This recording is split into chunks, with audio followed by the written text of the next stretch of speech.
Hi hello ನಮಸ್ಕಾರ. Welcome back to S P Suramesh YouTube ಚಾನಲ್ಗೆ ನಿಮಗೆಲ್ಲ ಸ್ವಾಗತ ಸುಸ್ವಾಗತವನ್ನು ಕೋರ್ತಾ ಸ್ನೇಹಿತರೆ, ಹ್ಯಾಪಿ ವಾರ ಶುಕ್ರವಾರ. ಬನ್ನಿ ಎಲ್ಲರೂ ಸೇರಿ ಮಾಡೋಣ ವಿಶ್ವಕ್ಕೆ ನಮಸ್ಕಾರ ಅಂತ. ಸ್ನೇಹಿತರೆ, ನಾವು ಯಾವುದೇ ಒಂದು ಕಾರ್ಯಕ್ರಮಗಳನ್ನು ಶುರು ಮಾಡಬೇಕಂತಂದ್ರೆ ಮೊದಲು ನಮ್ಮ ಹೆತ್ತ ತಂದೆ ತಾಯಿಗೆ ಮತ್ತು ನಾವು ವಿಶ್ವಕ್ಕೆ ನಮಸ್ಕರಿಸಿ ನಾವು ಕಾರ್ಯಕ್ರಮವನ್ನು ಶುರು ಮಾಡಬೇಕು ಸ್ನೇಹಿತರೆ. ಅದರಿಂದ ನಮಗೆ ನಮ್ಮ ಕಾರ್ಯಕ್ರಮ ಎಲ್ಲ ಯಶಸ್ವಿ ಆಗುತ್ತೆ ಅಂತ ಹೇಳ್ತಾ, ಪ್ರತಿನಿತ್ಯ ತಂದೆ ತಾಯಿನ ನೆನೆಸಿ ಮತ್ತು ನಿಮ್ಮ ಕಾರ್ಯಕ್ರಮನ ಶುರು ಮಾಡಿ ಸ್ನೇಹಿತರೆ. ನೀವೇನೇ ಒಂದು ಕೆಲಸ ಮಾಡ್ಬೇಕಂತಂದ್ರೆ ಮೊದಲು ನಮ್ಮ ಹೆತ್ತ ತಂದೆ ತಾಯಿಯರಿಗೆ ನಾವು ನೆನೆಸೋದು ಬಹಳ ಅಂದ್ರೆ ಬಹಳ ಮುಖ್ಯ ಸ್ನೇಹಿತರೆ. ಸೊ ಬನ್ನಿ ಸ್ನೇಹಿತರೆ, ಇವತ್ತಿನ ವಿಡಿಯೋದಲ್ಲಿ ನಿಮಗೆ ಬಹಳ ಅಂದರೆ ಬಹಳ ಮಹತ್ವವಾದ ತಗದ ಇನ್ಕ್ರೆಡಿಬಲ್ ಸೀಕ್ರೆಟ್ ಹೆಲ್ತ್ಗಳ ಬಗ್ಗೆ ನಾನು ನಿಮಗೆ ತಿಳಿಸಕ್ಕೆ ಬಂದಿದ್ದೀನಿ ಸ್ನೇಹಿತರೆ. ಧ್ಯಾನದ ಜೊತೆಗೆ ಪ್ರತಿನಿತ್ಯ ನೀವುಗಳು ಧ್ಯಾನ ಮಾಡ್ತಾ ಇದ್ರಿ ಅಂತ ಭಾವಿಸ್ತಾ ಇದ್ದೀನಿ. ಯಾಕೆಂತಂದರೆ ಧ್ಯಾನ ಅಂತಂದರೆ ಜೀವ ಅಂತಂದರೆ ಧ್ಯಾನ. ಅದರಿಂದ ಪ್ರತಿನಿತ್ಯ ನಾವು ಜೀವ ಉಸಿರಾಡಬೇಕಂತಂದ್ರೆ ನಮಗೆ ಧ್ಯಾನ ಬಹಳ ಉತ್ತಮ ಮತ್ತು ಅಮೂಲ್ಯವಾದದ್ದು ಸ್ನೇಹಿತರೆ. ಅದರಿಂದ ಪ್ರತಿನಿತ್ಯ ಧ್ಯಾನವನ್ನು ಮಾಡಿ ಆರೋಗ್ಯವಾಗಿರಿ ಅಂತ ಹೇಳಿದ್ರೆ, ಬನ್ನಿ ನಾವು ಇವತ್ತಿನ ವಿಡಿಯೋನ ಶುರು ಮಾಡೋಣ ಸ್ನೇಹಿತರೆ. ನೋಡಿ, ಇವತ್ತಿನ ವಿಡಿಯೋದಲ್ಲಿ ನಾನು ನಿಮಗೆ ತಿಳಿಸ್ಕೊಡ್ತಾ ಇರ್ತಕ್ಕಂಥದ್ದು ಬಹಳ ಅಂದರೆ ಬಹಳ ವಿಶೇಷವಾದದ್ದು ಅಂತಲೇ ಹೇಳ್ಬೋದು ಸ್ನೇಹಿತರೆ. ಏಲಕ್ಕಿ ಸ್ನೇಹಿತರೆ, ಏಲಕ್ಕಿ ಬಗ್ಗೆ ನಾನು ನಿಮಗೆ ಇವತ್ತು ಇದರ ಮಹತ್ವ ಏನಿದೆ ಮತ್ತು ಇದರ ಅಂಶಗಳು ಏನಿದಾವೆ, ಇದರಲ್ಲಿ ಸಿಗೋತಕ್ಕಂಥ ಖಜಾನೆ ಅಂತಲೇ ಹೇಳ್ಬೋದು ಸ್ನೇಹಿತರೆ. ಬಹಳ ಅಂದರೆ ಬಹಳ ಉಪಯೋಗವಾಗಿರತಕ್ಕಂಥದ್ದು ಇದು, ಮತ್ತು ಇದರ ಸೀಕ್ರೆಟ್ಗಳು ಬಹಳ ಅಂದರೆ ಬಹಳ ಇದ್ದಾವೆ. ಸೊ ಇದ್ರ ಬಗ್ಗೆ ನಾನು ನಿಮಗೆ ಇವತ್ತು ತಿಳಿಸ್ಕೊಡ್ತೀನಿ, ಏಲಕ್ಕಿ ಬಗ್ಗೆ. ಜೊತೆಗೆ ಇವತ್ತು ನಿಮಗೋಸ್ಕರ ಭಾಳ ಅಂದರೆ ಭಾಳ ವಿಶೇಷವಾಗಿ ತಂದಿದ್ದೀನಿ ಅಗಸೆ ಬೀಜ ಸ್ನೇಹಿತರೆ. ಅಗಸೆ ಬೀಜ ಕೆಲವೊಬ್ಬರು ಇದ್ರ ಬಗ್ಗೆ ಮಾಹಿತಿ ಇರ್ಬೋದು, ಭಾಳಷ್ಟು ಜನಕ್ಕೆ ಇದ್ರ ಬಗ್ಗೆ ಮಾಹಿತಿ ಇಲ್ಲ ಅಂತ ಅಂದ್ಕೊಳ್ತೀನಿ. ಅಗಸೆ ಬೀಜ ನಮಗೆ ಇದರಲ್ಲಿ ಏನು ಅಂಶ ಇದೆ ಮತ್ತು ನಮ್ಮ ದೇಹದಲ್ಲಿರೋ ಯಾವ ಅಂಗಾಂಗಗಳಿಗೆ ಇದು ಬಹಳ ಅಂದರೆ ಬಹಳ ಒಂಥರ ನಮಗೆ ಪವಾಡ ಅಂತಲೇ ಹೇಳ್ಬೋದು ಸ್ನೇಹಿತರೆ. ಅಷ್ಟು ಸೀಕ್ರೆಟ್ ಇದರಲ್ಲಿ ಅಡಗಿದೆ. ಇದು ಒಂಥರ ನಮಗೆ ಔಷಧಿ, ಅದೇನಂತಾರಲ್ಲ ರಾಮಬಾಣದ ಔಷಧಿ ಅನ್ನೋ ಥರ ಬಹಳ ಅಂಶಗಳು ಇದರಲ್ಲಿ ಹೊಂದಿರತಕ್ಕಂಥ ಇದೆ ಅಗಸೆ ಬೀಜ. ಫ್ಲೆಕ್ಸ್ ಸೀಡ್ ಅಂತ ಹೇಳ್ಬಿಟ್ಟು ಏನು ಕರಿತೀವಿ ನಾವು ಇದನ್ನು. ಸೊ ಇದರ ಬಗ್ಗೆ ನಿಮಗೆ ನಾನು ತಿಳಿಸ್ಕೊಡ್ತೀನಿ ಸ್ನೇಹಿತರೆ ಈ ವಿಡಿಯೋದಲ್ಲಿ ಪೂರ್ತಿ ಮಾಹಿತಿ. ಸೊ ಜೊತೆಗೆ ಬನ್ನಿ ನಾವೀಗ ಧ್ಯಾನವನ್ನು ಮಾಡೋಣ ಸ್ನೇಹಿತರೆ. ಧ್ಯಾನ ಮೊದಲು ನಾವು ಪ್ರತಿನಿತ್ಯ ಧ್ಯಾನದಿಂದ ಪ್ರತಿನಿತ್ಯ ಆನಂದ, ಸಂತೋಷ ಮತ್ತು ನಮ್ಮ ಕೆಲಸಗಳು ಒಳ್ಳೆಯದಾಗಿ ನಡೀತಾವೆ ಸ್ನೇಹಿತರೆ. ಸೊ ಬನ್ನಿ, ಈಗ ನಾವು ಧ್ಯಾನವನ್ನು ಮಾಡಬೇಕಂತಂದ್ರೆ ನಾನು ನಿಮಗೆ ಪ್ರತಿ ವಿಡಿಯೋದಲ್ಲಿ ನಿಮ್ಗೆ ಹೇಳೋ ಥರ ಮೊದಲು ನೀವು ಒಂದು ನಿರ್ಮಲ ಪ್ರದೇಶವನ್ನು ನೋಡಬೇಕು ಸ್ನೇಹಿತರೆ. ಅಂದರೆ ನಮಗೆ ಯಾವುದು ಡಿಸ್ಟರ್ಬೆನ್ಸ್ ಇಲ್ದಿರೋ ಜಾಗವನ್ನು ನಾವು ನೋಡಿಬಿಟ್ಟು ನಾವು ಅಲ್ಲಿ ಧ್ಯಾನ ಮಾಡೋದು ಬಹಳ ಮುಖ್ಯವಾಗುತ್ತೆ. ಯಾಕಂತಂದರೆ ನಾವು ಧ್ಯಾನ ಮಾಡುವಾಗ ನಮಗೆ ಡಿಸ್ಟರ್ಬೆನ್ಸ್ ಆಗ್ಬೋದು. ಅದು ನೀವು 10 ನಿಮಿಷ ಮಾಡ್ಬೋದು, 15 ನಿಮಿಷ ಮಾಡ್ಬೋದು, ಅರ್ಧ ತಾಸು ಮಾಡ್ಬೋದು, ಆದರೆ ನಮಗೆ ಡಿಸ್ಟರ್ಬೆನ್ಸ್ ಇರಬಾರ್ದು. ಸೊ ಇದಕ್ಕೆ ನಾವು ಧ್ಯಾನ ಅಂತ ಕರಿತೀವಿ ಸ್ನೇಹಿತರೆ. ಜೊತೆಗೆ ಆ ಜಾಗ ನೋಡಿದ ನಂತರ ನಮಗೆ ಅಲ್ಲಿ ಕುಳಿತುಕೊಳ್ಳೋಕ್ಕೆ ಡೈರೆಕ್ಟಾಗಿ ನೆಲದ ಮೇಲೆ ನಾವು ಕುಳಿತುಕೋಬಾರ್ದು. ಯೋಗ ಮಾಡ್ತಕ್ಕಂಥದ್ದು ಅಥವಾ ಒಂದು ಚಾಪೇನೋ ಒಂದು ಚೆನ್ನಾಗಿರೋ ವಸ್ತ್ರವನ್ನು ನೀವು ನೆಲದ ಮೇಲೆ ಹಾಕ್ಕೊಂಡು ಅದರ ಮೇಲೆ ಕುಳಿತುಕೊಳಿಸ್ತೀವಿ. ಯಾಕಂತಂದರೆ ನಾವು ಅಲ್ಲಿ ಕುಳಿತುಕೊಳ್ಳೋ ಜಾಗ ನಕಾರಾತ್ಮಕ ಮತ್ತು ಸಕಾರಾತ್ಮಕ ಶಕ್ತಿಗಳು ಇರ್ತವೆ. ಸೊ ನೆಗೆಟಿವ್ ಪಾಸಿಟಿವ್ ಎನರ್ಜಿಗಳು ಅಂತ ಏನು ಕರಿತೀವಿ. ಸೊ ನಮಗೆ ಪಾಸಿಟಿವ್ ಎನರ್ಜಿ ನಮಗೆ ಈ ಬೆಡ್ಶೀಟ್ಗಳು, ಈ ಧ್ಯಾನದ ಮ್ಯಾಟ್ಗಳು ಹಾಕೋದ್ರಿಂದ ಸಿಗುತ್ತೆ ಸ್ನೇಹಿತರೆ. ಯಾವುದೇ ಕಾರಣಕ್ಕೂ ನಾವು ಧ್ಯಾನವನ್ನು ನೆಲದ ಮೇಲೆ ಮಾಡಬಾರದು. ಸೊ ಓಕೆನಾ. ಸೊ ಇದು ನಿಮಗೆ ಗೊತ್ತಿರಲಿ. ಈಗ ಬನ್ನಿ ನಾವು ಈಗ ಧ್ಯಾನವನ್ನು ಶುರು ಮಾಡಬೇಕಂತಂದ್ರೆ ಸ್ನೇಹಿತರೆ, ನಿಮಗೆ ಕಾಲು ಮೊಣಕಾಲು ಏನಾದರೂ ತೊಂದರೆ ಇದೆ ಅಂತಂದರೆ ನೀವು ಆರಾಮದಾಯಕವಾಗಿ ನೀವು ಚೇರ್ ಮೇಲೆ ಕುಳಿತುಕೊಂಡು ಮಾಡ್ಬೋದು ಸ್ನೇಹಿತರೆ. ಯಾಕೆಂತಂದರೆ ಧ್ಯಾನಕ್ಕೆ ನಿಮಗೆ ಕೈ ತೊಂದರೆ, ಕಾಲು ತೊಂದರೆ, ಸೊಂಟ ತೊಂದರೆ ಆ ಥರದ್ದು ಬರಲ್ಲ. ಮನಸ್ಸು ಸ್ನೇಹಿತರೆ, ನಿಮ್ಮ ಮೆದುಳು ಎಷ್ಟು ಕೆಲಸ ಮಾಡುತ್ತೆ ಅನ್ನೋದ್ರ ಮೇಲೆ ಡಿಪೆಂಡ್ ಆಗಿರುತ್ತೆ. ಮತ್ತು ಧ್ಯಾನವನ್ನು ನೀವು ಎಷ್ಟು ಶೇಖರಣೆ ಮಾಡ್ತೀರಾ ಮತ್ತು ಧ್ಯಾನಕ್ಕೆ ಎಷ್ಟು ಅಬ್ಸರ್ವೇಷನ್ ಮಾಡ್ತೀರಾ ಅನ್ನೋದು ಬಹಳ ಇಂಪಾರ್ಟೆಂಟ್ ಆಗುತ್ತೆ ಸ್ನೇಹಿತರೆ. ಅದರಿಂದ ನೀವು ಕಾಲು ಮೊಣಕಾಲು ಏನಾದ್ರು ತೊಂದರೆ ಇದೆ ಅಂದರೆ ಆರಾಮದಾಯಕವಾಗಿ ಚೇರ್ ಮೇಲೆ ಕೂತ್ಕೊಳ್ಳಿ. ಮತ್ತು ಬೆನ್ನು ಈ ಥರ ಜಾಸ್ತಿ ಸ್ಟ್ರೇಟಾಗಿ ಆಗಲ್ಲ, ಬಗ್ಗುತ್ತೆ ಅಂತಂದರೆ ಒಂದು ಚೇರ್ ಮೇಲೆ ಒಂದು ದಿಂಬು ಮುಖಾಂತರ ನೀವು ದಿಂಬು ಸಹಾಯದಿಂದ ಎಷ್ಟಾಗುತ್ತೆ ಅಷ್ಟು ಆರಾಮದಾಯಕವಾಗಿ ಸೊಂಟವನ್ನು ನೇರವಾಗಿ ಮಾಡಿಕೊಂಡು ಮಾಡಿರಿ ಸ್ನೇಹಿತರೆ. ಸೊ ಬನ್ನಿ ಈಗ ನಾವು ಮೊದಲನೇದಾಗಿ ಓಂಕಾರವನ್ನು ಮಾಡೋಣ ಸ್ನೇಹಿತರೆ. ಓಂಕಾರವನ್ನು ಮಾಡಬೇಕಂತಂದರೆ ನಾವು ನೋಡಿ ಸೊಂಟವನ್ನು ನೇರ ಮಾಡ್ಕೋಬೇಕು. ಇದು ಬಂದ್ಬಿಟ್ಟು ಉತ್ಸಾಸನ ಅಂತ ಹೇಳ್ಬಿಟ್ಟು, ಮತ್ತು ಇನ್ನೊಂದು ಇದು ಬಂದ್ಬಿಟ್ಟು ಚಿನ್ಮುದ್ರ ಸ್ನೇಹಿತರೆ. ನಿಮಗೆ ಯಾವುದು ಕಂಫರ್ಟ್ ಆಗುತ್ತೋ ಆ ಥರದಲ್ಲಿ ಆರಾಮದಾಯಕವಾಗಿ ಕುಳಿತುಕೊಳ್ಳಿ ಸ್ನೇಹಿತರೆ. ಮತ್ತು ನಿಮಗೆ ಎಷ್ಟು ಉಸಿರು ತಗೊಳಕ್ಕಾಗತ್ತೋ ನಿಧಾನವಾಗಿ ಉಸಿರನ್ನು ಎಳ್ಕೊಂಡು ನಿಧಾನವಾಗಿ ಉಸಿರು ಬಿಡೋದು. ಓಂಕಾರ ರೂಪದಲ್ಲಿ ನಾವು ಉಸಿರನ್ನು ಬಿಡತಕ್ಕಂಥದ್ದು ಮಾಡಬೇಕು ಸ್ನೇಹಿತರೆ. ಮತ್ತು ನಾವು ಧ್ಯಾನವನ್ನು ಮಾಡುವಾಗ ಮೊದಲು ಧ್ಯಾನದ ಜೊತೆಗೆ ನಾವು ಒಂದು ನಮ್ಮ ದೇಹಕ್ಕೆ ಏನು ಮಾಡ್ಬೇಕಂದ್ರೆ ಮೊದಲನೇ ಕೆಲಸ ದೇಹನ ಹಗುರವಾಗಿ ಇರಿಸ್ಬೇಕು, ಮನಸ್ಸನ್ನು ಹಗುರವಾಗಿ ಇರಿಸ್ಬೇಕು ಸ್ನೇಹಿತರೆ. ಯಾವುದೇ ಕಾರಣಕ್ಕೂ ಒತ್ತಡವನ್ನು ಹೀರ್ಕೋಬಾರ್ದು, ಟೆನ್ಷನ್ಗಳು ತಗೋಬಾರ್ದು. ಆರಾಮಾಗಿ ಇರಬೇಕು, ರಿಲ್ಯಾಕ್ಸ್ ಆಗಿರಬೇಕು ಮತ್ತು ನಮ್ಮ ಮನಸ್ಸನ್ನು ಹಗುರವಾಗಿ ಮಾಡಿಕೊಂಡು ಧ್ಯಾನ ಮಾಡೋದ್ರಿಂದ ನಿಮಗೆ ಭಾಳ ಅಂದ್ರೆ ಭಾಳ ಲಾಭಗಳು ಸಿಗ್ತವೆ ಸ್ನೇಹಿತರೆ. ಬನ್ನಿ ಈಗ ಶುರು ಮಾಡೋಣ. ನೇರವಾಗಿ ಕುತ್ಕೊಳ್ಳಿ, ಸೊಂಟವನ್ನು ನೇರ ಮಾಡ್ಕೊಳ್ಳಿ. ಈಗ ನಿಧಾನವಾಗಿ ಎಷ್ಟಾಗತ್ತೆ ಅಷ್ಟು ಉಸಿರು ತಗೊಂಡು ಓಂಕಾರವನ್ನು ಮಾಡೋಣ. ಓ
ಈಗ ಕೈಯನ್ನು ರಿಲೀಸ್ ಮಾಡಿ,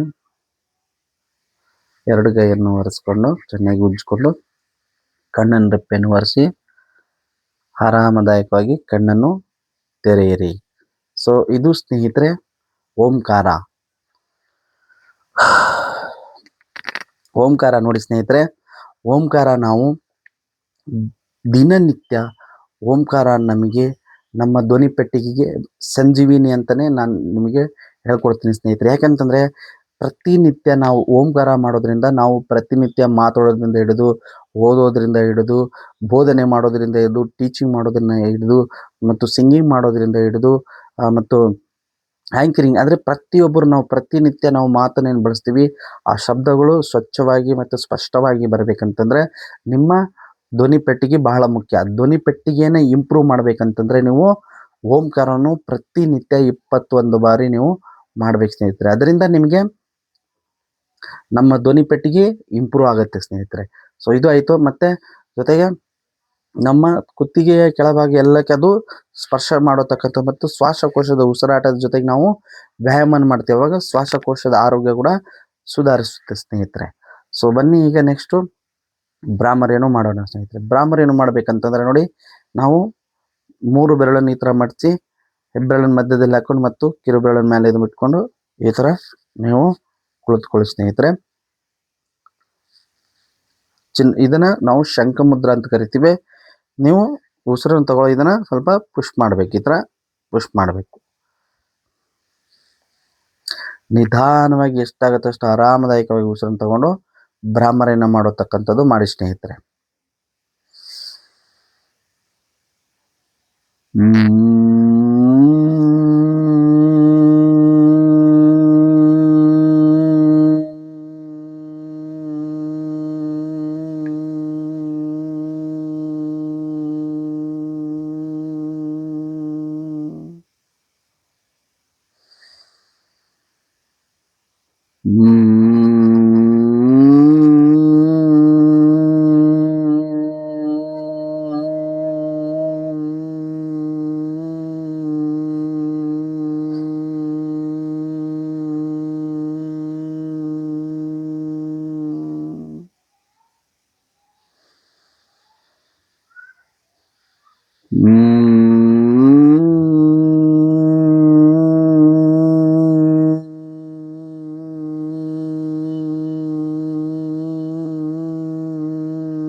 ಈಗ ಆರಾಮದಾಯಕವಾಗಿ ಕೈಯನ್ನು ರಿಲೀಸ್ ಮಾಡಿ ಮತ್ತು 2 ಕೈಯನ್ನು ಉಜ್ಜಿಕೊಳ್ಳಿ. ಅದಾದ ನಂತರ ಕಣ್ಣು ರೆಪ್ಪೆಯನ್ನು ಒರೆಸಿ ಆರಾಮದಾಯಕವಾಗಿ ಕಣ್ಣನ್ನು ತೆರೆಯಿರಿ ಸ್ನೇಹಿತರೆ. ಸೊ ಇದು ಸ್ನೇಹಿತರೆ ಬ್ರಾಹ್ಮರಿಯಿಂದ ನಮಗೆ ಆಗುವ ಲಾಭಗಳು ಏನಂತಂದ್ರೆ ನೋಡಿ, ಕುತ್ತಿಗೆಯ ಮೇಲ್ಭಾಗ, ನಮ್ಮ ತಲೆಗೆ, ಮೆದುಳಿಗೆ ಮತ್ತು ಕಣ್ಣಿಗೆ, ಆಮೇಲೆ ಕಿವಿಗೆ, ಮೂಗಿಗೆ ಎಲ್ಲಕ್ಕೆ ಅದು ವೈಬ್ರೇಟ್ ಮಾಡತಕ್ಕಂಥದ್ದು ಮಾಡುತ್ತೆ ಸ್ನೇಹಿತರೆ. ಅದರಿಂದ ನಮ್ಮ ಮೆದುಳು ಚುರುಕುಗೊಳ್ಳುತ್ತೆ ಮತ್ತು ನಮ್ಮ ಕಿವಿ, ಮೂಗು ಅಲ್ಲಿ ಏನಾದರೂ ಇದೆ ಅಂತಂದರೆ ಅವನ್ನ ಸರಾಗವಾಗಿ ಅದು ವೈಬ್ರೇಟ್ ಮಾಡಿ ಅದನ್ನು ಚಲನವಲನ ಮಾಡೋದ್ರಿಂದ ಏನಾಗುತ್ತೆ, ಅದು ಆರೋಗ್ಯವಾಗಿರುತ್ತೆ. ಜೊತೆಗೆ ಬ್ರಾಹ್ಮರಿ ಮಾಡೋದ್ರಿಂದ ನಮಗೆ ಇದೇನು ನಾವು ಶಂಖಮುದ್ರನ್ನು ಹಿಡಿತೀವಿ ಅದರ ಜೊತೆಗೆ ನಮಗೆ ಇವುಗಳ ಮೇಲೆ ಧ್ಯಾನ ಹೋಗ್ಬಿಟ್ಟು ನಮಗೆ ನೆಗೆಟಿವ್ ಥಾಟ್ಸ್ ಅನ್ನೋದನ್ನು ಡಿಲೀಟ್ ಮಾಡತಕ್ಕಂಥದ್ದು ಬ್ರಾಹ್ಮರಿ ಪ್ರಾಣಾಯಾಮ ಮಾಡುತ್ತೆ ಸ್ನೇಹಿತರೆ. ಮತ್ತು ನಮ್ಮ ಶ್ವಾಸಕೋಶ ಜೊತೆಗೆ ನಮ್ಮ ಜೀರ್ಣಾಂಗ ಏನಿದೆ ಅವನ್ನೆಲ್ಲ ಆರೋಗ್ಯವಾಗಿ ಇಡತಕ್ಕಂಥದ್ದು ಮಾಡುತ್ತೆ ಸ್ನೇಹಿತರೆ. ಅದರಿಂದ ಪ್ರತಿನಿತ್ಯ ನೀವು 21 ಬಾರಿ ಓಂಕಾರ, 21 ಬಾರಿ ಬ್ರಾಹ್ಮರಿ ಮಾಡೋದ್ರಿಂದ ನಿಮಗೆ ಭಾಳ ಅಂದರೆ ಭಾಳ ಉಪಯೋಗ ಇದೆ ಸ್ನೇಹಿತರೆ. ಈಗ ನಾವು ಓಂಕಾರ ಬ್ರಾಹ್ಮರಿಯನ್ನು ಮಾಡಿದ್ದೀವಿ. ಅದಾದ ನಂತರ ನಮ್ಮ ದೇಹ ಈಗ ದಣಿದಿರುತ್ತೆ, ಅದಕ್ಕೆ ನಾವು ರಿಲ್ಯಾಕ್ಸನ್ನು ಮಾಡಬೇಕು ಸ್ನೇಹಿತರೆ. ಅಂದರೆ ನಾವು ಧ್ಯಾನವನ್ನು ಮಾಡಬೇಕು. ಧ್ಯಾನ ಅಂತಂದರೆ ಏನು ಸ್ನೇಹಿತರೆ? ಧ್ಯಾನ ಅಂತಂದರೆ ನಮ್ಮ ಮನಸ್ಸು ಮತ್ತು ದೇಹವನ್ನು ಒಂದುಗೂಡಿಸತಕ್ಕಂಥದ್ದನ್ನು ನಾವು ಧ್ಯಾನ ಅಂತ ಕರಿತೀವಿ ಸ್ನೇಹಿತರೆ. ಸೊ ಅದರಿಂದ ನೀವು ಆರಾಮದಾಯಕವಾಗಿ ನೀವು ಧ್ಯಾನವನ್ನು 15ರಿಂದ 30 ನಿಮಿಷದವರೆಗೆ ನೀವು ಮಾಡ್ಕೋಬೋದು ಸ್ನೇಹಿತರೆ. ಬನ್ನಿ ಈಗ ಧ್ಯಾನವನ್ನು ಮಾಡೋಣ. ನೋಡಿ ಸ್ನೇಹಿತರೆ, ಧ್ಯಾನವನ್ನು ಮಾಡುವಾಗ ನಾವು ಸೊಂಟವನ್ನು ನೇರವಾಗಿ ಇಟ್ಕೋಬೇಕು ಮತ್ತು ನಾವು ಕಣ್ಣನ್ನು ಮುಚ್ಚಬೇಕು ಸ್ನೇಹಿತರೆ. ಕಣ್ಣನ್ನು ಮುಚ್ಚುವಾಗ ನಮಗೆ ಸಾವಿರಾರು ಯೋಚನೆಗಳು ಬರ್ತವೆ, ಅದಕ್ಕೆ ನಾವು ಉತ್ತರವನ್ನು ನೀಡಬಾರ್ದು. ಆರಾಮದಾಯಕವಾಗಿ ಕುಳಿತುಕೋಬೇಕು ಮತ್ತು ನಾವು ಧ್ಯಾನ ಮಾಡ್ತಾ ಇದ್ದೀವಿ ಅಂತ ಹೇಳ್ಬಿಟ್ಟು ಅಂದ್ಕೊಂಡು ನಾವು ಕುಳಿತುಕೋಬೇಕು ಸ್ನೇಹಿತರೆ. ಮೊದಲನಾಗಿ ನಾವು ಧ್ಯಾನ ಮಾಡುವಾಗ ಕಣ್ಣು ಮುಚ್ಕೊಳ್ಳಿ, ಸೊಂಟವನ್ನು ನೇರವಾಗಿ ಮಾಡ್ಕೊಳ್ಳಿ ಮತ್ತು ನೀವು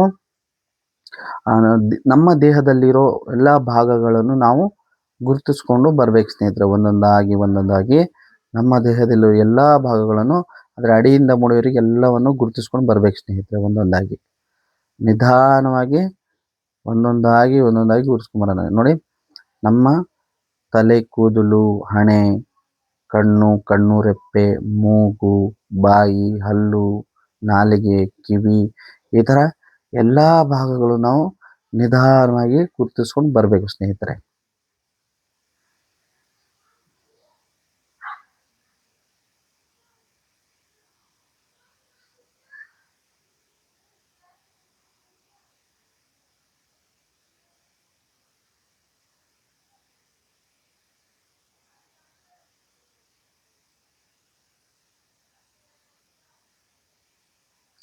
ಯಾವುದೇ ಕಾರಣಕ್ಕೂ ನಾವು ನಮಗೆ ಬರೋ ಯೋಚನೆಗಳಿಗೆ ಉತ್ತರವನ್ನು ನೀಡಬಾರದು.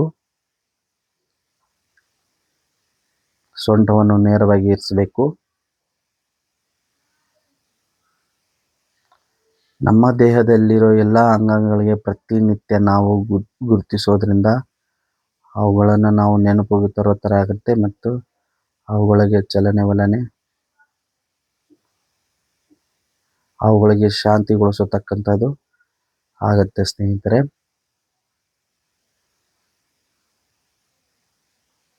ಧ್ಯಾನ ಮಾಡೋದ್ರಿಂದ ಸಿಗುವ ಲಾಭಗಳು: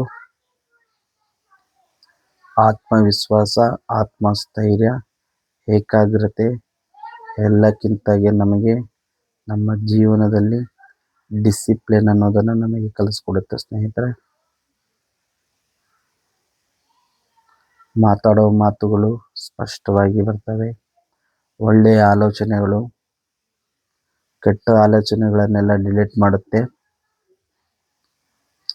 ನಾವು ಮಾಡೋ ಧ್ಯಾನದ ದಿನ ಇಡೀ ದಿನ ಆನಂದ, ಸಂತೋಷ, ಆರೋಗ್ಯ, ನೆಮ್ಮದಿಯಿಂದ ಇರ್ತೀವಿ.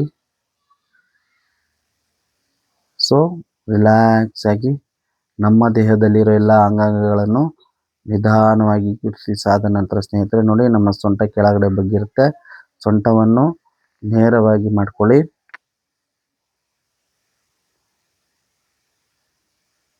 ಸೊಂಟವನ್ನು ನೇರವಾಗಿ ಮಾಡಿದ ನಂತರ ನೋಡಿ ಸ್ನೇಹಿತರೆ, ಈಗ ನಮ್ಮ ಮೂಗಿನ ಉಸಿರಾಟದ ಮೇಲೆ ಗಮನವನ್ನು ಇರಿಸಿ ಸ್ನೇಹಿತರೆ. ನೋಡಿ, ನಮ್ಮ ಮೂಗು ಈಗ ನಿಧಾನವಾಗಿ ಉಸಿರಾಡ್ತಾ ಇರುತ್ತೆ. ಅದರ ಮೇಲೆ ಗಮನವನ್ನು ಇರಿಸಿ ಸ್ನೇಹಿತರೆ.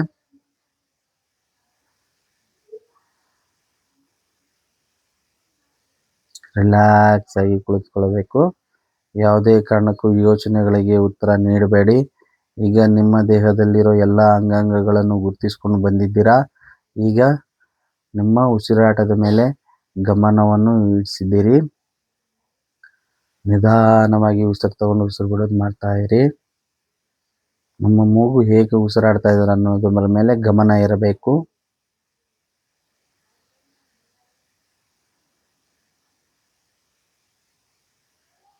ನೀವು 10 ನಿಮಿಷ ಮಾಡ್ತಾಯಿದ್ರು, 20 ನಿಮಿಷ ಮಾಡ್ತಾಯಿದ್ರು, 30 ನಿಮಿಷ ಮಾಡ್ತಾಯಿದ್ರು, ಸಮಯ ಮುಗಿದಾದ ನಂತರ ಆರಾಮಾಗಿ ಕೈಯನ್ನು ರಿಲೀಸ್ ಮಾಡಿ 2 ಕೈಯನ್ನು ಉಜ್ಜಿ ಮತ್ತು ನಿಮ್ಮ ಕಣ್ಣು ರೆಪ್ಪೆಗಳನ್ನು ಒರೆಸಿ ಆರಾಮಾಗಿ ಕಣ್ಣನ್ನು ತೆರೆಯಿರಿ ಸ್ನೇಹಿತರೆ. ನೋಡಿ ಸ್ನೇಹಿತರೆ, ಎಷ್ಟು ಸಂತೋಷ ಆಗುತ್ತಂತಂದರೆ, ಮತ್ತು ಒಂಥರ ಇದು ಖುಷಿ.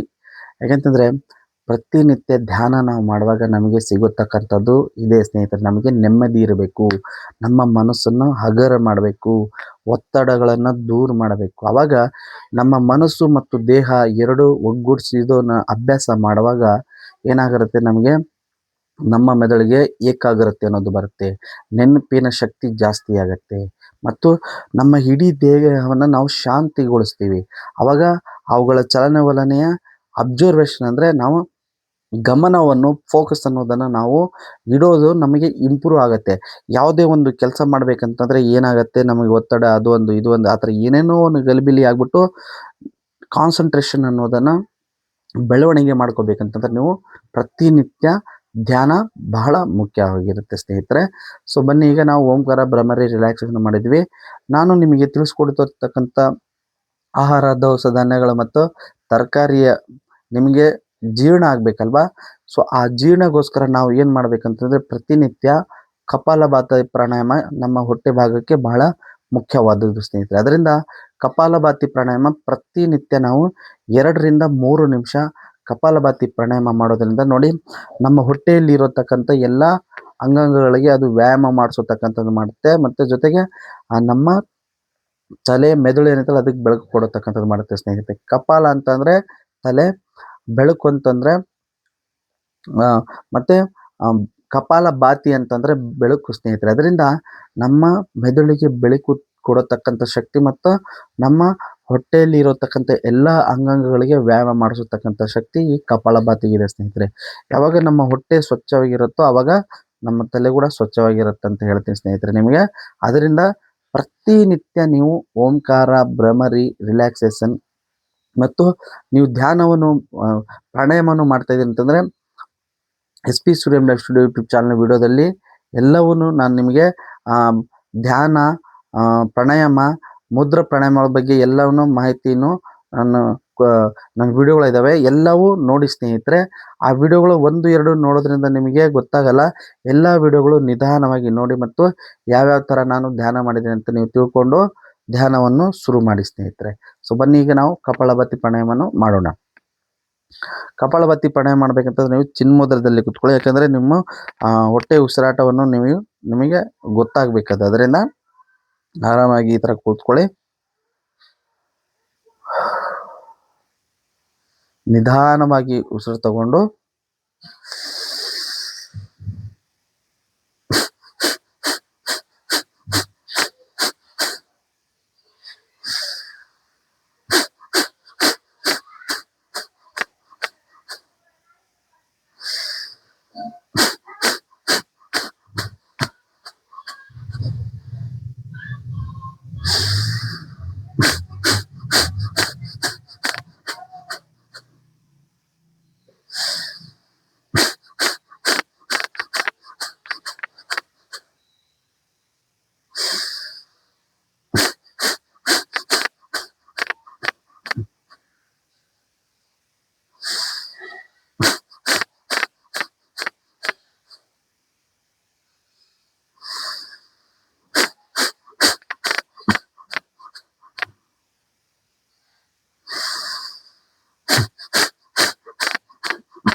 ಸೊ ಇದು ಸ್ನೇಹಿತರೆ ಕಪಾಲಭಾತಿ ಪ್ರಾಣಾಯಾಮವನ್ನು ನಾವು ಮಾಡುವಾಗ ಹೊಟ್ಟೆ ಉಸಿರನ್ನು ತಗೋಬೇಕು, ಎದೆ ಉಸಿರನ್ನು ತಗೋಬಾರ್ದು.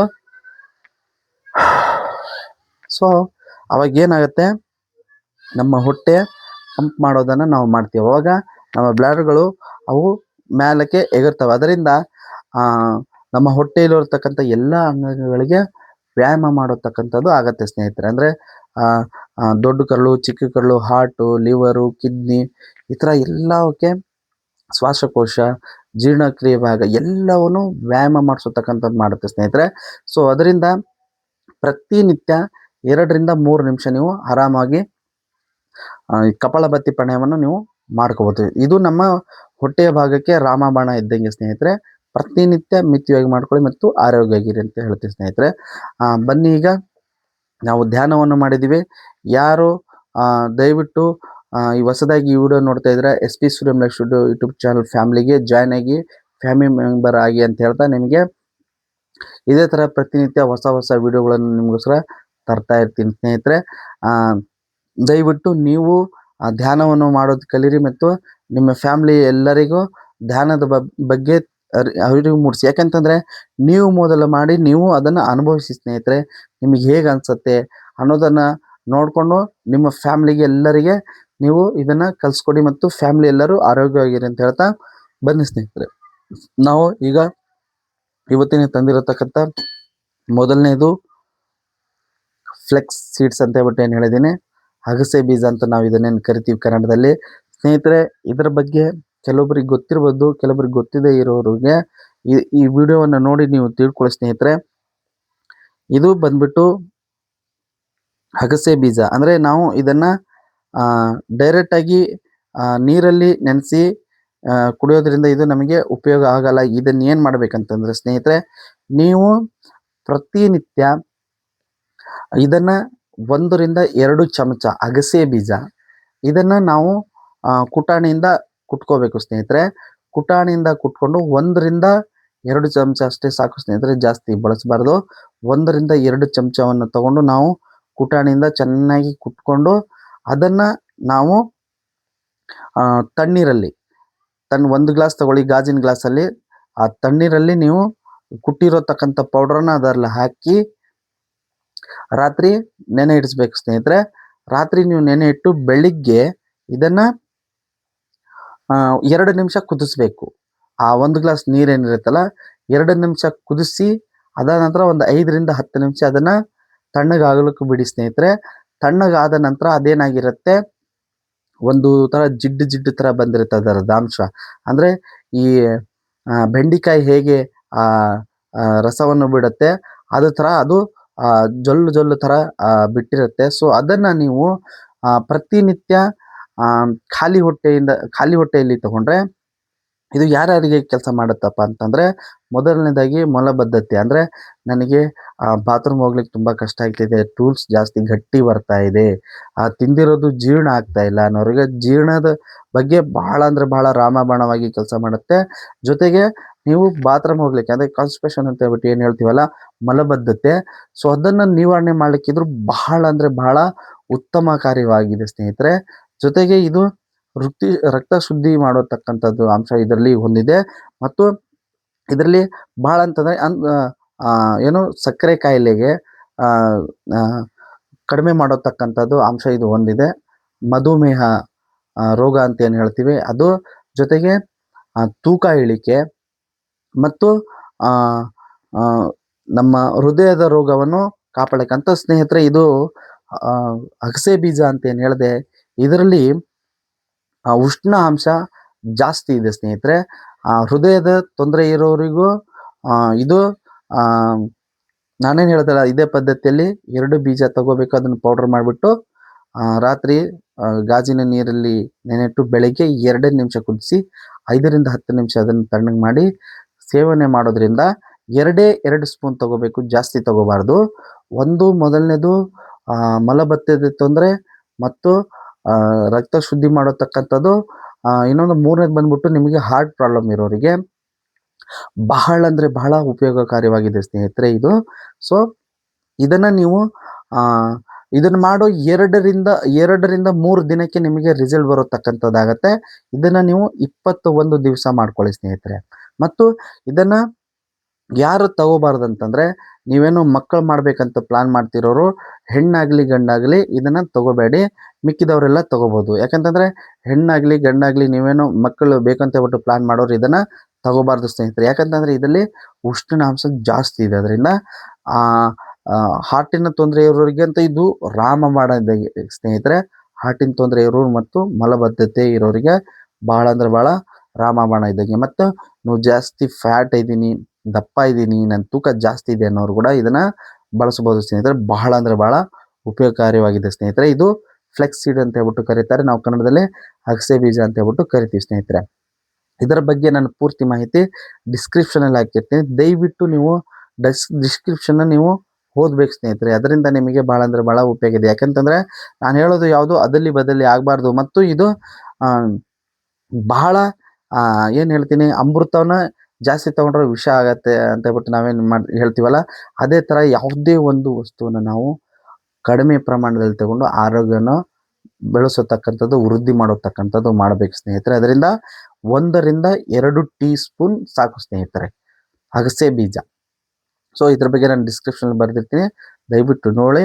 ಮತ್ತು ನೀವು ಇದನ್ನು ನೋಡಿದ ನಂತರ 21 ದಿನ ಆದಮೇಲೆ ದಯವಿಟ್ಟು ಕಮೆಂಟ್ ಮಾಡಿ ತಿಳಿಸಿ ಸ್ನೇಹಿತರೆ, ಇದು ನಿಮಗೆ ಹೇಗೆ ಅನಿಸಿದೆ ಅಂತ. ಯಾಕಂತಂದರೆ ಇದು ಅಗಸೆ ಬೀಜ ಭಾಳಷ್ಟು ಜನಗಳಿಗೆ ಗೊತ್ತಿಲ್ಲ.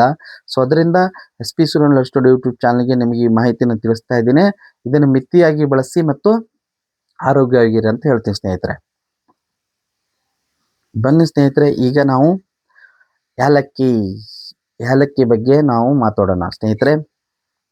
ಏಲಕ್ಕಿ ಅಂತಂದರೆ ನೋಡಿ ಸ್ನೇಹಿತರೆ, ಇದು ಬಂದ್ಬಿಟ್ಟು ನಮಗೆ ಸಾವಿರಾರು ವರ್ಷಗಳಿಂದ ದೇಶದ ಸಾಮಾಜಿಕ, ಧಾರ್ಮಿಕ ಮತ್ತು ಸಾಂಸ್ಕೃತಿಕ ಕಾರ್ಯಕ್ರಮಗಳಲ್ಲಿ ಏಲಕ್ಕಿಯನ್ನು ಬಳಸ್ತಾರೆ ಸ್ನೇಹಿತರೆ. ಅಂದರೆ ಈಗಲೆಲ್ಲ ಇದರದ್ದು ಒಂದು ಪುರಾತನದ ಒಂದು ದೊಡ್ಡ ಕಥೆನೇ ಇದೆ ಸ್ನೇಹಿತರೆ ಏಲಕ್ಕಿಯ ಬಗ್ಗೆ. ಸೊ ಇದೇನಪ್ಪ ಅಂತಂದರೆ ಇದರಲ್ಲಿ ಇರೋತಕ್ಕಂಥದ್ದು ಗುಣಗಳು ಅಂತಂದರೆ ಸ್ನೇಹಿತರೆ, ಮೊದಲು ಜೀರ್ಣಕ್ರಿಯೆ ಮತ್ತು ರಕ್ತದ ಒತ್ತಡನು ಮತ್ತು ನಮ್ಮ ಒತ್ತಡ ಅಂದರೆ ನಾವೇನು ಜಾಸ್ತಿ ನಮಗೆ ಕೆಲಸದ ಟೆನ್ಷನ್ ಇದೆ, ಜಾಸ್ತಿ ಒತ್ತಡ ಇದೆ ಅನ್ನೋತಕ್ಕಂಥದ್ದು ಇದು ನಿವಾರಣೆ ಮಾಡತಕ್ಕಂಥದ್ದಾಗುತ್ತೆ. ಮತ್ತು ರಕ್ತ ಶುದ್ಧೀಕರಿಸುತ್ತೆ. ಮತ್ತು ಇದರಲ್ಲಿ ಉತ್ತಮ ಔಷಧಿ ಗುಣಗಳೇ ಇದು ಹೊಂದಿದೆ ಅಂತ ಹೇಳ್ಬಿಟ್ಟು ನಾವು ಹೇಳ್ಬೋದು ಸ್ನೇಹಿತರೆ. ಮತ್ತು ಇದು ಹೊಟ್ಟೆ ಉಬ್ಬರ, ಗ್ಯಾಸ್ಟ್ರಿಕ್ಕು, ಆಮೇಲೆ ಜೊತೆಗೆ ಇದು ರೋಗ ನಿರೋಧಕ ಶಕ್ತಿಯನ್ನು ಬಹಳ ಅಂದರೆ ಬಹಳ ಪುಷ್ಟಿಯಾಗಿ ಹೊಂದಿರತಕ್ಕಂಥದ್ದು ಇದೆ ಸ್ನೇಹಿತರೆ. ಇದರಲ್ಲಿ ಇರೋ ಅಂಶಗಳು ಅಂತಂದರೆ ಸ್ನೇಹಿತರೆ, ನಿಮ್ಗೆ ಹೇಳ್ಬೇಕಂತಂದರೆ ಕ್ಯಾಲ್ಸಿಯಮು, ಪೊಟ್ಯಾಷಿಯಮು, ರಂಜಕ, ಮ್ಯಾಗ್ನೀಸಿಯಮು ಅಂಥವು ಬಹಳ ಅಂದರೆ ಬಹಳ ಅಂಶಗಳು ಇದರಲ್ಲಿ ಸಿಗ್ತವೆ ಸ್ನೇಹಿತರೆ. ನಾವು ಊಟ ಆದ ನಂತರ ಕೆಲವೊಬ್ಬರು ಇದನ್ನು ಪ್ರತಿನಿತ್ಯ ಬಳಸತಕ್ಕಂಥದ್ದು ಅಭ್ಯಾಸ ಇರುತ್ತೆ ಸ್ನೇಹಿತರೆ. ಅದರಿಂದ ಅವರಿಗೆ ಜೀರ್ಣಕ್ರಿಯೆ ವೃದ್ಧಿಸುತ್ತದೆ ಮತ್ತು ರಕ್ತ ಶುದ್ಧಿ ಮಾಡುತ್ತದೆ. ಹಾರ್ಟಿಗೆ, ಇಡೀ ನಾವು ಹೇಳಬೇಕಂತ ನಮ್ಮ ಎಲ್ಲ ದೇಹ ಅಂಗಾಂಗಗಳಿಗೆ ಇದು ಒಳ್ಳೆ ಔಷಧಿ ಅಂತಲೇ ನಾವು ಹೇಳ್ಬೋದು ಸ್ನೇಹಿತರೆ. ಇಷ್ಟು ಗುಣಗಳು ಈ ಏಲಕ್ಕಿ ಹೊಂದಿದೆ. ಸೊ ಇದರಿಂದ ನಾವೇನು ಮಾಡಬೇಕು, ಪ್ರತಿನಿತ್ಯ ಒಂದು ಸೇವನೆ ಮಾಡಿದ್ರೆ ಸಾಕು ಸ್ನೇಹಿತರೆ. ಬೆಳಿಗ್ಗೆ 3 ಹೊತ್ತು ನಾವೇನು ತಿಂತೀವಿ, ಒಂದು ಹೊತ್ತಿನಲ್ಲಿ ನೀವು ಯಾವುದಾದ್ರೂ ಒಂದು ಟೈಮಿಗೆ ನೀವು ಒಂದು ಸೇವನೆ ಮಾಡಿದ್ರೆ ನಮ್ಮ ಬಾಯಿಯ ದುರ್ವಾಸನೆ ಆಗಿರ್ಬೋದು ಮತ್ತು ನಮಗೆ ಇದರ ಫ್ಲೇವರ್ ಚೆನ್ನಾಗಿ ಬರೋದ್ರಿಂದ ಜೊತೆಗೆ ನಮ್ಮ ಒತ್ತಡವನ್ನು ಕಡಿಮೆ ಮಾಡತಕ್ಕಂಥದ್ದು ಅಂಶ ಇದು ಹೊಂದಿದೆ ಸ್ನೇಹಿತರೆ. ಅದರಿಂದ ಏಲಕ್ಕಿ ನೋಡಿ ಸಾವಿರಾರು ವರ್ಷಗಳ ಹಿಂದೆ ಇದರದ ಇತಿಹಾಸನೇ ಇದೆ ಸ್ನೇಹಿತರೆ. ಸೊ ಅದರಿಂದ ನೀವು ಪ್ರತಿನಿತ್ಯ ಒಂದು ಏಲಕ್ಕಿ ತಿನ್ನಿ, ಆರೋಗ್ಯವಾಗಿರಿ. ಜೊತೆಗೆ ಇದ್ರ ಬಗ್ಗೆ ಇದನ್ನು ನಾವು ಏನು ಸ್ವೀಟ್ ಮಾಡುವಾಗ ಅವಕ್ಕೆಲ್ಲ ನಾವು ಏಂತಕ್ಕೆ ಬಳಸ್ತೀವಿ ಪೌಡ್ರ್ ಮಾಡಿ ಅಂತಂದರೆ, ನಮಗೆ ಅಸಿಡಿಟಿ ಆಗದೆ ಇರಲಿ, ಗ್ಯಾಸ್ಟ್ರಿಕ್ ಆಗದೆ ಇರಲಿ, ಜೀರ್ಣಕ್ರಿಯೆ ಚೆನ್ನಾಗಾಗಲಿ, ಪಚನ ಆಗಲಿ ಅಂತ ಹೇಳ್ಬಿಟ್ಟೇ ಬಳಸ್ತಾರೆ. ಅದರಿಂದ ಪ್ರತಿನಿತ್ಯ ನೀವು ಒಂದು ಏಲಕ್ಕಿ ತಿನ್ನಿ ಸ್ನೇಹಿತರೆ, ನಿಮ್ಮ ಆರೋಗ್ಯ ಚೆನ್ನಾಗಿರುತ್ತೆ. ನಮ್ಮ ದೇಹದಲ್ಲಿರೋ ಎಲ್ಲ ಅಂಗಾಂಗಗಳಿಗೆ ಇದರ ಅಂಶ ಸಿಗುತ್ತೆ ಸ್ನೇಹಿತರೆ. ಒಳ್ಳೆ ಪೋಷಕಾಂಶ ಇರತಕ್ಕಂಥದ್ದು ಏಲಕ್ಕಿ. ಸೊ ನಾನು ಜೊತೆಗೆ ಇನ್ನೊಂದು ಏನು ಹೇಳಕ್ಕೆ ಬಂದೀನಿ ಅಂದರೆ ಸ್ನೇಹಿತರೆ, ನೀವು ಕೆಲವರು ನಾನು ಹೇಳ್ತಿಲ್ಲ ಸ್ಟೆಪ್ 1, ಸ್ಟೆಪ್ 2, ಸ್ಟೆಪ್ 3. ಸೊ ಕೆಲವೊಬ್ಬರು ಗುಟ್ಕ, ಪಟಕ, ಮಧು ಅಂತದ್ದು ಹಾಕೊಳ್ತಿರಲ್ಲ, ದಯವಿಟ್ಟು ಅವುಗಳನ್ನೆಲ್ಲ ಬಿಟ್ಟು ಇಂಥವನ್ನು ತಗೊಳ್ಳಿ ಸ್ನೇಹಿತರೆ. ನಿಮ್ಮ ಅದನ್ನು ಏಲಕ್ಕಿ ನೀವು ತಿಂತಾ ಇದ್ರೆ, ನೀವೇನು ಗುಟ್ಕ ತಗೊಳ್ತಿಲ್ಲ ಅದು ಕೆಟ್ಟದ್ದು ಇದು ಮಾಡುತ್ತೆ. ಆದರೆ ಇದು ನಿಮ್ಮ ಆರೋಗ್ಯವನ್ನು ಆರೋಗ್ಯವಾಗಿ ಇರಿಸುತ್ತೆ. ಜೊತೆಗೆ ನಿಮ್ಮ ದೇಹದಲ್ಲಿರೋ ಎಲ್ಲ ಅಂಗಾಂಗಗಳಿಗೆ, ಎಲ್ಲ ನರಮಂಡಗಳಿಗೆ ಇದು ಬಲ ಕೊಡತಕ್ಕಂಥದ್ದು ಮಾಡುತ್ತೆ. ಜೊತೆಗೆ ನೀವೇನು ಇದನ್ನು ಚೀವಿಂಗ್ ಮಾಡ್ತಿರಲ್ಲ, ನಿಮ್ಮ ಮೆಮೊರಿ ಪವರ್ ಜಾಸ್ತಿ ಮಾಡತಕ್ಕಂಥದ್ದು ಮಾಡುತ್ತೆ ಸ್ನೇಹಿತರೆ. ಅದರಿಂದ ನೀವು ಗುಟ್ಕ ಪಟಕ ತಿನ್ನೋರು ದಯವಿಟ್ಟು ಇಂಥವನ್ನು ಅಭ್ಯಾಸ ಮಾಡ್ಕೊಳ್ಳಿ.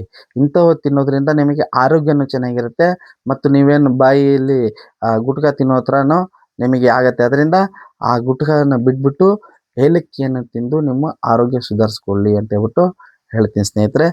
ಸೊ ಇದು ಆಗಿತ್ತು ಇವತ್ತಿನ ವಿಡಿಯೋ. ಇದೇ ಥರ ನಿಮಗೆ ಹೊಸ ವಿಡಿಯೋಗಳು ಸಿಗಬೇಕಂದ್ರೆ ದಯವಿಟ್ಟು SP Suryam life studio YouTube ಚಾನಲ್ಗೆ ಸಬ್ಸ್ಕ್ರೈಬ್ ಮಾಡ್ಕೊಳ್ಳಿ, ಫ್ಯಾಮಿಲಿ ಮೆಂಬರ್ ಆಗಿ ಅಂತ ಹೇಳ್ತಾ, ಏಕ್ ಭಾರತ್ ಸ್ವಚ್ಛ ಭಾರತ್ ಹೆಲ್ದಿ ಭಾರತ್ ಮಾಡಬೇಕಂತಂದರೆ ದಯವಿಟ್ಟು ಎಲ್ಲರೂ ಧ್ಯಾನವನ್ನು ಶುರು ಮಾಡ್ಕೊಳ್ಳಿ, ವ್ಯಾಯಾಮವನ್ನು ಮಾಡ್ಕೊಳ್ಳಿ. ಯಾಕೆಂತಂದರೆ ನೋಡಿ, ನಿಮ್ಮ ದೇಹದಲ್ಲಿರೋ ಎಲ್ಲ ಅಂಗಾಂಗಗಳಿಗೆ ಪ್ರತಿನಿತ್ಯ ನಾವು ಸ್ವಚ್ಛವಾಗಿಡೋದ್ರಿಂದ ನಮ್ಮ ಆರೋಗ್ಯ ಸ್ವಚ್ಛವಾಗಿರುತ್ತೆ, ನಮ್ಮ ಥಾಟ್ಸ್ ಸ್ವಚ್ಛವಾಗಿರುತ್ತೆ, ನಾವು ಮಾಡೋ ಕೆಲಸ ಸ್ವಚ್ಛವಾಗಿರುತ್ತೆ ಅಂತ ಹೇಳ್ತಾ, ಯಾವುದೇ ಕಾರಣಕ್ಕೂ ಕೆಟ್ಟ ಕೆಲಸಗಳನ್ನು ಮಾಡಬೇಡಿ, ಒಳ್ಳೆಯ ಕೆಲಸಗಳನ್ನು ಮಾಡಿ. ಮತ್ತು ನೀವು ಕಲಿಯೋರ ಜೊತೆಗೆ ನಿಮ್ಮ ಫ್ಯಾಮಿಲಿ ಎಲ್ಲರನ್ನ ಧ್ಯಾನವನ್ನು ಮಾಡಿಸ್ಕೊಳ್ಳಿ. ಯಾಕೆಂತಂದರೆ ಇವತ್ತಿನ ದಿನ ನಾವು ತಗೊಳ್ಳೋ ಆಹಾರನೇ ಪಚನವಾಗದಿರತಕ್ಕಂಥ ದಿನಗಳು ಬರ್ತಿದ್ದಾವೆ. ಅದರ ಜೊತೆಗೆ ನಾವು ಯಾವುದೋ ಕೆಟ್ಟದ್ದು ಮತ್ತೊಂದು ಗುಟ್ಕ ಡ್ರಿಂಕಿಂಗ್ ಮಾಡೋದ್ರಿಂದ ಇನ್ನೂ ಏನಾಗುತ್ತೆ ಹೇಳಿ ನಮ್ಮ ಆರೋಗ್ಯ. ಅದರಿಂದ ಒಳ್ಳೆ ಆರೋಗ್ಯನ ತಿನ್ನಿ. ಕಸ ತಿನ್ನೋದಕ್ಕಿಂತ ತುಸು ತಿನ್ನೋದಂತಾರಲ್ಲ, ಅದಾಗೆ ಅಷ್ಟು ತಿನ್ನೋದಕ್ಕಿಂತ ಇಷ್ಟೇ ತಿಂದರೂ ಒಳ್ಳೆ ಆರೋಗ್ಯವಾದ ಆಹಾರವನ್ನು ತಿಂದು ಆರೋಗ್ಯವಾಗಿರಿ ಅಂತ ಹೇಳ್ತಾ ಮುಂದಿನ ವಿಡಿಯೋದಲ್ಲಿ ಸಿಗ್ತೀನಿ. ಎಲ್ಲರಿಗೂ ನಮಸ್ಕಾರಗಳು.